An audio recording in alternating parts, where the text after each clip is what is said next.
bersama. Aku hanya memikirkan satu peraturan penting. Kenapa kau lakukan hari ini kalau kau bisa melakukannya besok? Few moments later.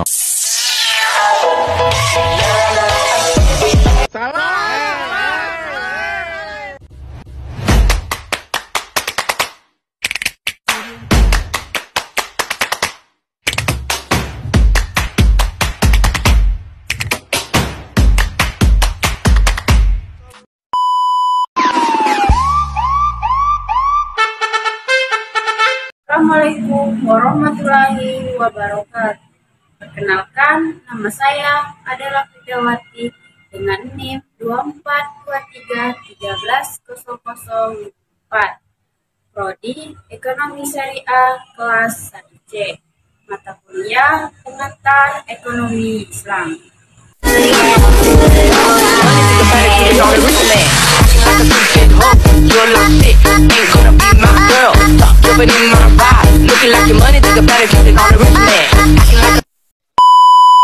Baik, saya akan menjelaskan tentang konsep harta dalam Islam. Konsep harta dalam Islam, harta merupakan kebutuhan inti dalam kehidupan di mana manusia tidak akan bisa terpisah darinya. Secara umum, harta merupakan sesuatu yang disukai manusia, seperti hasil pertanian, perak, dan emas, tema atau barang-barang lain yang termasuk perhiasan dunia. Dalam hal ini, misalnya, Allah menentukan hukuman pencurian bagi pencuri, sebagaimana terdapat dalam QS Al-Maidah ayat 38. Baik, selanjutnya harta dalam perspektif ekonomi Islam. Harta termasuk salah satu keperluan pokok manusia dalam menjalani kehidupan di dunia ini, sehingga oleh para ulama usul fikih, persoalan harta dimasukkan ke dalam salah satu ahda dahruriyat al-khamsah atau 5 keperluan pokok yang terdiri atas agama, jiwa, akal, keturunan, dan harta. Dalam hal ini, misalnya, Allah menentukan hukuman pencurian bagi pencuri sebagaimana terdapat dalam QS Al-Maidah ayat 38. Konsep harta dalam pandangan ulama Hanafiyah adalah kebenaran, yakni suatu itu ada di alam nyata dan uril. Apa yang berlaku dalam tradisi manusia, semua atau sebagian, menyatakan kehartaan sesuatu benda, memperbolehkan bersaing padanya, mengeluarkan bayaran sebagai gantinya dan menerimanya dalam penyelesaiannya. Selanjutnya, jenis-jenis harta dalam Islam. Harta memiliki beberapa jenis yang didasarkan pada karakteristik dan hukum penggunaannya. Secara umum, harta dalam perspektif Islam dapat dibagi menjadi beberapa kategori utama. Yang pertama, harta mutakawin dan gair al-mutakawin. Harta mutakawin adalah segala sesuatu yang dapat dimanfaatkan secara syar'i. Sedangkan harta gair al-mutakawin adalah harta yang dilarang untuk dimanfaatkan, seperti khams atau benda haram lainnya. Contoh-contoh harta mutakawin: emas dan perak, pakaian halal.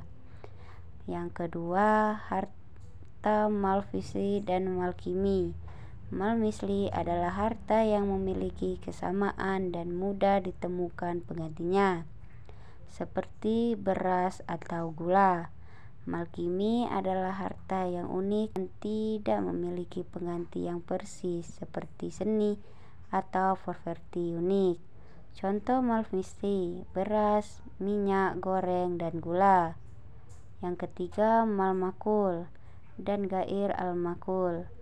Malmakul adalah harta yang dapat dipindahkan seperti barang dagangan, sementara malgair al-mankul adalah harta tidak dapat dipindahkan seperti tanah atau bangunan.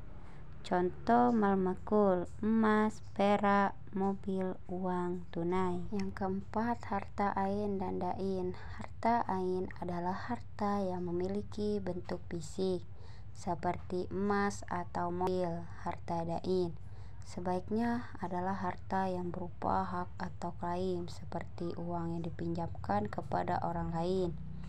Contohnya harta ain, emas dan perak, rumah dan properti kendaraan. Yang kelima, harta makhluk, mubah dan mahjur. Harta makhluk adalah harta yang dimiliki secara sah oleh individu. Sedangkan harta mubah adalah harta yang tidak dimiliki oleh siapapun dan bebas diambil. Seperti air hujan. Harta mahjur adalah harta yang dilarang untuk memiliki atau digunakan, seperti harta orang yang tidak cakap hukum. Baik, selanjutnya pemilikan harta dalam Islam. Kepemilikan harta dalam Islam adalah konsep penting dalam sistem ekonomi Islam yang mengatur bagaimana harta diperoleh, dimiliki, dan digunakan sesuai dengan prinsip-prinsip syariah. Harta dalam Islam dipandang sebagai amanah dari Allah Subhanahu wa Ta'ala, dan umat Islam diwajibkan untuk mengelola dan memanfaatkan harta tersebut dengan cara yang benar, adil, dan sesuai dengan tujuan syariat. Konsep-konsep kepemilikan harta. Yang pertama, konsep dasar kepemilikan dalam Islam, dan yang kedua, sumber harta yang halal dan haram, dan yang ketiga, kewajiban terhadap harta dalam Islam. Yang keempat, larangan penimbunan dan penggunaan harta untuk kemudaratan. Yang kelima, tujuan kepemilikan harta dalam Islam. Yang keenam, peran negara dalam mengatur kepemilikan harta. Yang ketujuh, harta dalam perspektif akhirat. Baik, selanjutnya kesimpulan.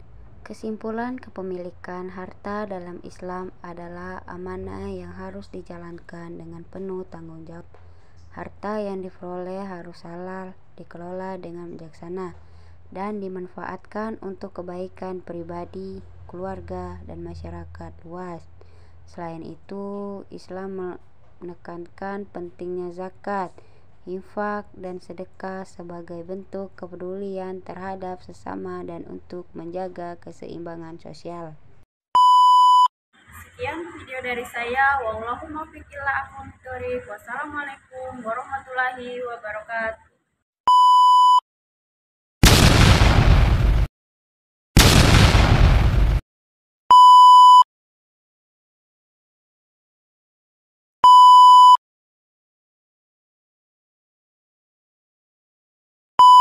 Yang suka tertawa